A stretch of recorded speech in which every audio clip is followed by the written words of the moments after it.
My name's Edwina and I'm a continence nurse, currently working with Coloplast. We're going to touch a little bit on bladder and bowel health today, particularly for people focusing on cerebral palsy. Just a bit of a legal disclaimer, this is just general information purposes, general information. It doesn't constitute getting independent medical advice for people, obviously with trained medical professionals. So a bit of the agenda today, we're going to do a bit of a refresher on how the bladder works, how CP affects the bladder, some red flags that might indicate that there might be an issue, touch a little bit on a refresher on bowel function, CP and how it affects the bowel, touch a little bit on trans anal irrigation, which is gaining quite a lot of popularity in the CP community. Talk about stomas because they're often an option down the track as well. Funding, where to seek help, and then some time for questions and answers. So this is me. So I've been nursing for over 20 years. Predominantly intensive care is where I had most of my focus. However, about 6 years ago, I made the change into continence management. Absolutely love it. It's an incredibly rewarding profession, and I'm really passionate about normalizing conversations and having really open conversations without people feeling anxious to talk about it or embarrassed to talk about it, but being really open about it. So, and getting lots of things that we can do for people. So basically, what is continence? So continence versus incontinence. So continence is the ability to retain urine or feces until the proper time for discharge. So incontinence is basically a term that describes any accidental or involuntary loss of urine from the bladder or bowel, and can either be, feces or wind. It's actually pretty widespread in severity, and it can actually be from just a small leak to complete loss of bladder and bowel control. So I've had 2 children, and I can tell you if I laugh or giggle a little bit too hard, there's a pretty good chance that there's going to be a little bit of a leak there. So I can tell you it happens to everybody. So impacts of bladder and bowel dysfunction. So when we're talking about this, we look at physiological things. So this is things like infections, pressure sores caused by sitting in wet pads. This can more often than not lead to surgical considerations. Psychological, it's really distressing and embarrassing and super inconvenient. And it can often be tied in with a reduced self-esteem. As a result, what we often find is socially people stop going out, they lose their confidence, and they avoid social situations, which is really not what we want to do. And people don't ask for help because, it can be really embarrassing. However, there are so many treatments and management strategies that we can actually put in place to improve management and quality of life for people. So this is going to be very, very basic. So basically, how does your urinary system work? So you've got kidneys, which filter the liquid waste from your body. When it filters that liquid waste, it travels down these little tubes till it's stored in the bladder, and then sits in the bladder until the appropriate time that some little muscles called sphincters open and close to push the urine out via the urethra, which is a little tube that runs to the outside of the body. So normal bladder, and I can tell you there's not many people that have this, empties 4 to 8 times every day. It can hold 400 to 600 mils of urine. However, once you get to about 200 to 300 mils of urine, you do get the sensation that you need to go to the toilet. Sometimes we'll wake you up at night once to pass urine, twice if you're a little bit older. Tells you when it's full, but you have heaps of time to actually get to the toilet. So what are we talking about? A neurogenic bladder. So neurogenic bladder is often what we find in clients with cerebral palsy. So basically that it means the process of filling and emptying is not working properly. So what we actually find, sometimes the bladder actually fills up without emptying properly, or it actually empties unexpectedly. Depending on where the neurological damage occurs, actually depends on how severe it is. So it's really important to get a really good review, whether that's through a urologist or whether it's through a really good continence nurse that can give you some really good guidance on how your bladder is actually functioning. So cerebral palsy and continence. So people with CP may experience bladder and bowel dysfunction. Symptoms are variable, but may include things like urgency, so that's running to the toilet, Incontinence, so obviously, urinating without warning. Frequency, so going to the toilet lots and lots and lots. Sensation of actually you're not emptying properly. Urine infections, so believe it or not, more than 2 or 3 urine infections a year is a bit of a problem, and we want to have a chat about that. Hesitancy, so very slow to start. A slow flow, so urine should have a lovely stream rather than a dribble. And then with the bowels, it's either constant constipation or a combination of, diarrhea and constipation. Bladder and bowel problems can actually have a negative impact on quality of life, and they're often underreported and undertreated by people with CP. They can be caused by multiple problems, including the brain injury, abnormal development of muscles, aging, reduced mobility, and some side effects of medications as well can cause problems with bladder and bowel. Okay, so urinary problems, basically, as I said, can be split into 2 groups. So we often can't hold or can't go. Okay, so that's probably the simplest way of putting it. Some people can have a bit of a combination of the 2. So some red flags to look out for: leaking urine when coughing or sneezing, leaking urine on the way to the toilet, passing urine more than 8 times a day, having to rush to the toilet, getting up twice or more at night to pass urine, feeling that the bladder is actually not completely empty, wetting the bed when asleep. This is obviously not including children prior to 5 years of age, and depends also on developmental issues. Weak and start flow of urine, straining to empty the bladder, frequent urine infections, and feeling pain. So it should never be painful to pass urine. Some management solutions that exist for urinary retention. So this is when the bladder doesn't empty by itself. So we've got things like catheters. So we have an indwelling catheter or an intermittent catheter. So these are little tubes that go into the urethra and empty the bladder. Non-invasive, we've got reflex voiding. Basically what that is pushing on the tummy to empty the bladder. This is not really a practice that we love seeing all that often now. The reason being is when you push on the abdominal wall to actually push urine out, what can almost happen is, if you think back to that first picture where the kidneys were, you can actually push urine backwards. So what can happen is the urine can actually go backwards instead of actually going outside of the body.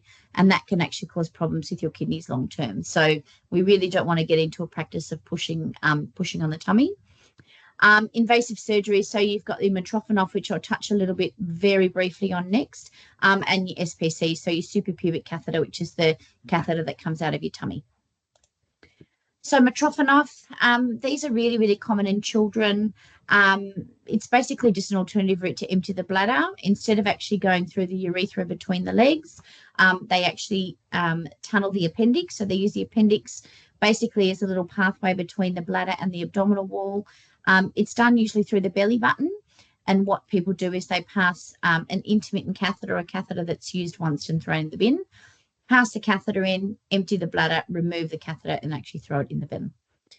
So that's how they work. You've got your indwelling and your suprapubic catheter. So the indwelling catheter is usually changed every 4 to 12 weeks, depending on your nurse that you're seeing, or your urologist, or the manufacturer. Depends on a couple of little things. But basically this one goes through the urethra, so between the legs. And then there's a little balloon that they inflate, which is what holds it in place. With the SPC, so it's actually a surgical procedure, so there is an anaesthetic involved.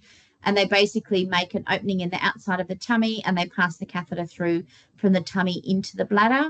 And then obviously inflate the balloon, which is what holds the catheter in place. And then it's either connected to a bag or drained regularly. So an intermittent catheter is probably where I spend the bulk of my time. Basically what this is, it's a catheter that you insert into the body, you drain the bladder through the urethra, and then you remove it and throw it in the bin. So there's actually nothing left in the body, which can be quite convenient, especially when people are going out. There's actually nothing hanging out of them, which can be good. Another way of draining urine, so this is just for adults and boys only, so male adults and boys, as sheaths or condom catheters. So basically how these work is often what I recommend is popping it on after having a shower, and it basically rolls on like a condom, and then it connects to a little drainage bag. What you find with this is that they last about 24 hours. So usually having a shower in the morning, if that's when you have your shower, pop it on afterwards, and then that stays on for 24 hours, and then you take it off and then put the new one on. You can actually disconnect it from the leak bag to actually urinate straight through the sheath, so it doesn't have to come on and off through the day. And these have come a very, very long way. When I first started nursing, they were pretty prone to leaking all the time, but the adhesion now has gotten a lot better, and the products are really, really smart these days. So getting one that really fits is really important as well. And there's loads of different ones to try. Another thing we want to really take into account when we're dealing with incontinence is skin. So skin is super, super, super important to look after because it's really delicate. Urine and feces can be incredibly irritating on the skin. So what we want to make sure is that we're looking after that and we have a really good barrier of good skin health. But I can go through all of these if need be. Now I want to touch a little bit on urine infections. So urine infections, as I said earlier, more than 2 or 3 a year are a bit of a problem, and we kind of want to be finding out why we're getting urine infections. They're probably the biggest complication people have when they're using an intermittent catheter. So symptoms vary from person to person. They can be from fever, burning, pain, cloudy urine, a little bit smelly, fatigue, a bit of blood in the urine, just generally feeling unwell. Generally now GPs only treat symptomatic UTIs. So lots of people naturally have bacteria in their urine, but it actually doesn't cause a problem. It's their bacteria, they're used to it, their body copes quite well with it. It's when we have a symptom, so if we have fever associated with it or feeling unwell, that's when we start to look at treating the urine infection. Best way to reduce the risk of a urine infection. So really good fluid intake is important. As long as you don't have a heart disease or heart condition, 1.5 to 2 litres of fluid per day. A lot of people will drop their fluid intake off because then they don't have to go to the toilet as much when they're out and about through the day.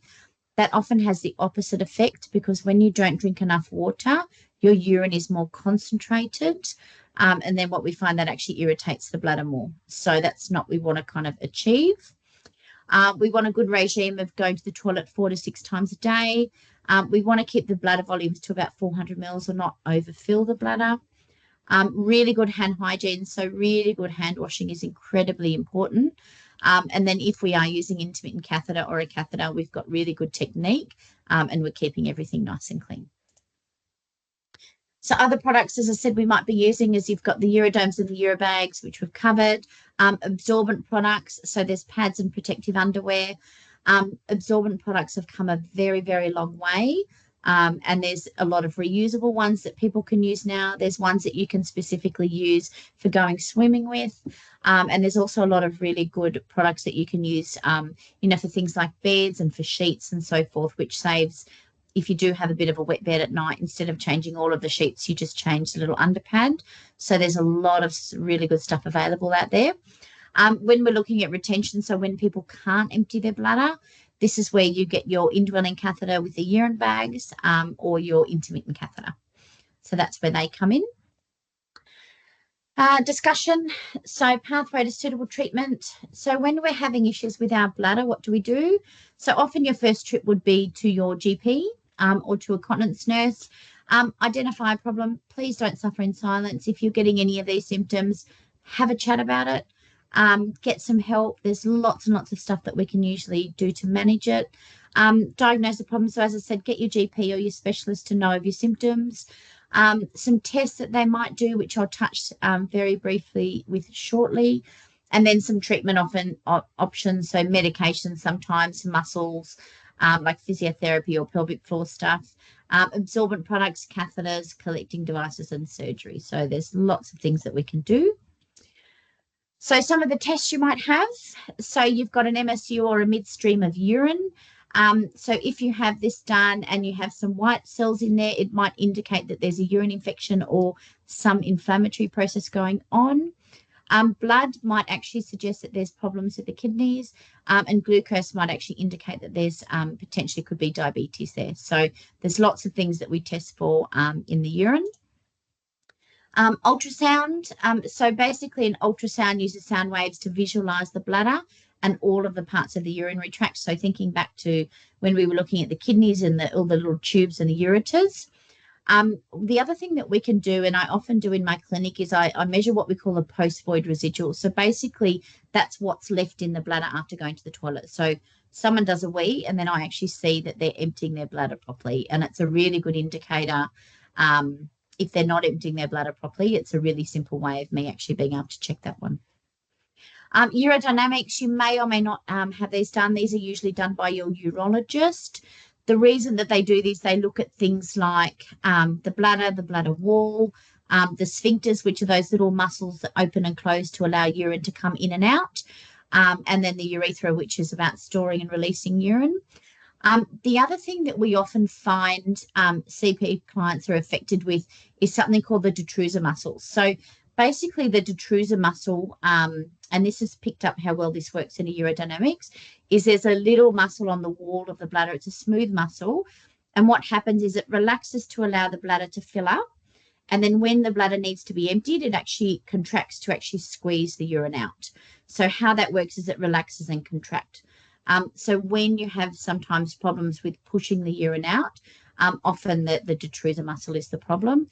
And I'll touch very briefly on some medications as well that your doctor might prescribe. So there's some medications for what we call an overactive bladder, which is very, very common in CP patients. And what these basically do, they're called anticholinergics, but basically what these do is they suppress the bladder contracting. So they stop that contracting and delay that urge to urinate for people. You might know some of these names, Ditropan, Vesicare, or Betmega. There's a spelling mistake there. The biggest side effect of these ones is they have a really dry mouth. So that's often one of the things that puts a lot of people off. But this is how they work, is that they stop those bladder contractions and delay the urge to urinate. Some of you may or may not be having some Botox in your bladder. I'm probably, needing some in my face at this time after growling at my kids all day. But the treatment, basically what it does, it relaxes and calms the bladder muscle, which then will actually minimize sudden contraction and reducing leaking. So we find if people are having a lot of issues with leaking, this can be really effective. And it also targets the nerves that control the sensation of urgency. This is usually done by the urologist or in the urologist's office. Sometimes they do actually pop people to sleep for this one as well. They get a bit of an anesthetic to go to sleep. And we're going to touch a little bit on bowel care now. So this is a very quick video on how the digestive system works. I think it's really good to have a refresher about how this one works. And this is a really lovely video, and I hope you can hear it. Your digestive system consists of all the organs involved in breaking down the food you eat, absorbing nutrients, and eliminating waste products. When you take a bite of food, your digestive system is activated automatically.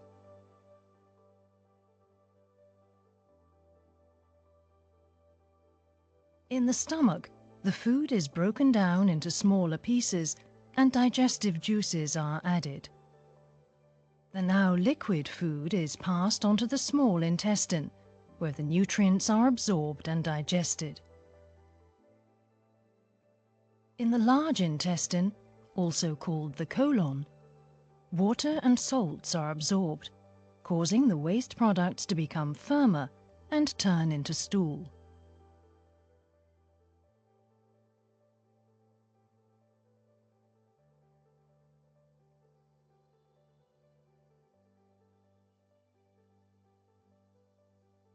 The stool is then pushed through the intestine towards the rectum by a series of muscle contractions known as peristalsis.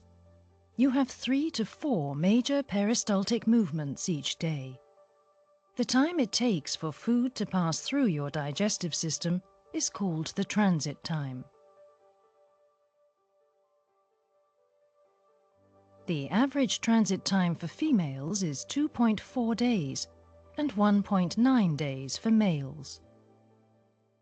When stool fills your rectum, nerve endings register that your bowel wall becomes distended, and a signal is sent to your brain telling you that it's time to find a toilet.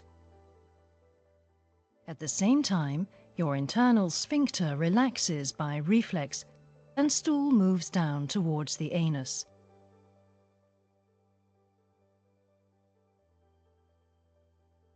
When you are ready, you consciously allow the external sphincter to relax, and stool is expelled.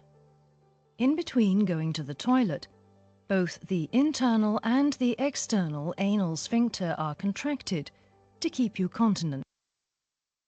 So pretty visual, visual video, but it's a really nice, simple video. Your digestive... Let's not listen to it again. So how does CP impact the bowel? So cerebral palsy affects the entire gastrointestinal tract, causing clinically significant symptoms in 92% of people. Delayed gastrointestinal emptying and abnormal esophageal motility result in some swallowing disorders, abdominal pain, and also a little bit of reflux. Among children with CP, 39 to 90% are constipated, and 47% have fecal incontinence, through most of them only to a minor degree. Colonic transit time is prolonged, so remember that time that it takes. You saw that bigger bowel going around. That's the transit time there through the colon. It's a little bit slower, especially in the right-hand side of the colon. So what we actually find is the stool sits in there a little bit longer, and then often becomes, because it's in there, the job of the large bowel is to absorb water. So often, because it sits a little bit longer in there, and what we actually find is that the constipation's a lot worse because the stool gets a lot harder. So when we're talking about severe bowel dysfunction, so this is not all of the clients or all of our people, 40% in regards to just bowel dysfunction had anxiety within the last year, 38% had depression, 36% had missed a vacation, and 33% had personal relationships harmed. So I guess from this one, these stats are from 2017. This is just related to bowel care. So bowels can have a huge impact on people and their quality of life. I always touch very, very briefly on fibre, although I do always recommend that you have a dietitian or someone that specialises in finding the right amount of foods and fibre to put in your diet to have a really good bowel routine. But why is fibre important? So basically it's a cellulose product found in plants and actually cannot be digested by our bodies, which means once you have it, it actually stays in our gut and is eliminated through your faeces. So there's two main types of fibre. So soluble fibre basically soaks up the water and helps form a stool. So this is why it's really important to have good fluid intake. It basically passes through more slowly than insoluble fibre. Often we find, so people with a neurogenic bowel, so this can often be our CP clients. Normal bowel, we'd recommend about 30 grams of fibre a day. Someone with a neurogenic bowel, we would recommend starting at 15 grams and kind of working from there. When we're talking about things like soluble fibre, we're talking about things like psyllium husk, Metamucil, brands, whole grains, wholemeal stuff, different cereals. Porridge is really good, which are really essential in your diet. If you kind of think about the amount of fibre, something like a bowl of porridge, I think, has 3.8 grams of fibre in it. So it's not humongously enormous. So if you've got to try and get 15 grams of fibre, you've actually got quite a lot to get in through your diet. Hence the importance of a dietitian. Insoluble fibre. So insoluble fibre actually doesn't soak up water and actually passes through the gut more quickly. So this is found in things like fruits, nuts, and seeds. But if you actually have too many of these, what happens is you end up with diarrhea.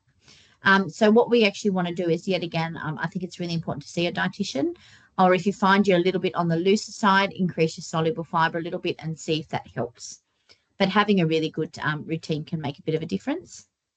I'm going to touch very briefly on Peristeen. So I've had a couple of CP clients recently that have basically started Peristeen. Which is essentially, this is kind of where it sits in the treatment table. So what you would do is you're starting at the bottom of this table and you work your way up. So you always start with diet, lifestyle alteration, laxatives and anti-constipating drugs. Digital stimulation is where you'd go next, which is finger in the bottom, essentially. Suppositories and biofeedback. And then trans anal irrigation actually sits in there next. So if Peristeen doesn't work or Peristeen doesn't work for you, that's when you kind of move up that table. So you look at things like the sacral nerve stimulation, a colonic irrigation, and then all the way up to a stoma up the top. What you'll actually find is with Peristeen is it's proactive rather than reactive. So the idea is you're choosing predictability. So often I see my CP clients at school that just find it really inconvenient to have a bowel accident at school through the middle of the day. And sometimes actually mama don't have to come into the school to actually change them. So having the predictability of actually dictating, okay, at 4 o'clock in the afternoon, I'd like to have my bowels open. That's when you're going to actually have your bowels open. And then for the next 24 hours, you're actually going to be pretty safe at not having a bowel motion. So what this is all about is predictability and reducing time that people are spending on it. So how does it work? So essentially how it works is water is introduced into the rectum and the colon via the anus, subsequently evacuated into the toilet. So this is often done over a commode chair, straight into the toilet, or if they sit directly on the toilet, straight into the toilet. There has been instances of where we have actually done it in bed over a pan with a sling lifter. Not ideal, but it does use gravity as well to help empty thing out. So it's a very challenging thing at times to do, to use in bed. It's incredibly important if this is what you're looking at, that you're actually individually assessed by a healthcare professional. We do have a checklist and everything available if need be, and we can always help with training of support workers if need be, to see if that they're suitable. And usually the first irrigation we like to supervise. So I cover New South Wales ACT is my area, but we actually have nurses planted all around Australia, New Zealand. So we have an individual nurse in each state can often assist with this one. Precautions and absolute contraindications. So we're always a little bit careful when people have things like really big hemorrhoids, if they're really impacted. So if there's quite a lot of fecal loading in there. The other thing we are also absolute contraindications are things like inflammatory bowel conditions. Just because if you've got an angry, inflamed bowel, you really don't want to be making it worse. And then within 3 months of any anal or colorectal surgery. But as I said, we really get a proper sign-off and we make sure people are trained appropriately for this one. So this is kind of what it looks like. So you've got a normal bowel where you've got that lovely normal peristaltic movement. So remember in that video, the little snake movement of the large bowel, you have 4 or 5 of those a day, and you have controlled evacuation. So that little muscle at the bottom, the sphincter that opens and closes, has control. What we find in a neurogenic bowel, and this can really vary in CP clients as to how they're actually affected. They can sometimes have the sphincter that's impaired. They can often, have unpredictable evacuation, so not able to predict when it happens. And they have a lack of peristaltic function. So what we actually find is that they don't have that lovely snake movement that pushes everything through. And so the poo sits in there a lot longer and becomes quite constipated. With the Peristeen, so what the Peristeen does, it replaces the anal sphincter, so that little bottom function. The water actually stimulates peristalsis, so it stimulates that contraction of the bowel to push everything through and restores predictability. So what we actually do is when we start someone on Peristeen, we actually have a support program. It doesn't cost anything. And we actually have one of our registered nurses that follows them up really, really closely for the first couple of months, just to make sure it's working really well. Vaguely, I want to touch a little bit on what a stoma is. So basically a stoma is a surgically made fistula. So you may or may not know or have heard of some of these, but stoma is basically the Greek word meaning mouth or orifice. So there's 5 types of stomas. You've got a colostomy, so opening to the colon, an ileostomy, so opening to the ileum, so a little bit further up, urostomy, opening to the urinary system, a gastrostomy, opening to the stomach, or a tracheostomy, so opening to the trachea. I talk a little bit vaguely about stomas and exercise. So there's no reason why someone with a stoma can't do everything that they would do prior to this. We just put a couple of things in place in regards to before starting an exercise program. Swimming, they can absolutely swim with it. CP and swimming can be incredibly effective, especially for things like pain relief and getting mobility and moving. There's no reason why a stoma bag actually can't go into the water. And then we talk a little bit about hernia. I mean, essentially when someone has a stoma, they've already got a hernia anyway because the bowel wall is coming out the side of the tummy. But what we actually make sure is that we try to prevent, hernia. So things like when people cough or sneeze, just popping their hand over to prevent that getting worse. But I'm very vaguely touching on that one. A lot of people with CP are actually NDIS funded, but I want to really vaguely touch on if people aren't NDIS funded, some of the things that we can actually access for continence. So there's something called the Continence Aid Payment Scheme. Essentially, this is a federal-based funding scheme. And how this one works is you get a yearly payment of around $685 to be spent on continence products. So CP is actually one of the eligible neurological conditions. The biggest thing is you've got to be an Australian citizen. It's done online. I can always assist people with this application as well if needed. The other one that you have available just in New South Wales, there are other state-based funding schemes around the country, but specifically I focus in New South Wales. So Enable New South Wales is a state-based funding scheme. And how it works is that people that can't get onto the NDIS, this is an alternative for them getting some continence products and equipment. So essentially you do your application online, you pay $100 a year and you get $1,200 to $1,500 worth of product. So essentially what you do is you tie it in with a nurse who'll actually script what products you need. So this can be things like pads, Euro sheaths, and all of those kinds of things. So NDIS, so access to the NDIS, as you can see, CP is number 3 on here. It is a condition that can get NDIS funding. Talking about NDIS, so there's a broad range of products that we can actually get funded under NDIS. So continence products actually sit in your core category or your consumables. So what you can actually do is get whatever combination that you need. And this can be things like indwelling catheters, leg bags, overnight bags, trans anal irrigation, skincare, pads and absorbent products, etc. So anything related to your disability and your continence. Now in New South Wales, I do have a face-to-face and I do virtual clinics as well. And we do have these all around the country. These are no charge. And we're always very, very passionate. All of the nurses are very passionate about chatting about bladder and bowel issues. Always very happy for a phone call. It's a free consultation. And essentially what we can do is talk about teaching and training intermittent catheters and the trans anal irrigation, talk about different products and sampling, product recommendations, health and lifestyle education, and we can do a lot of pre-planning and review support for NDIS participants. The other thing I find is that I've been doing this for quite a few years, is there's a really good pathway.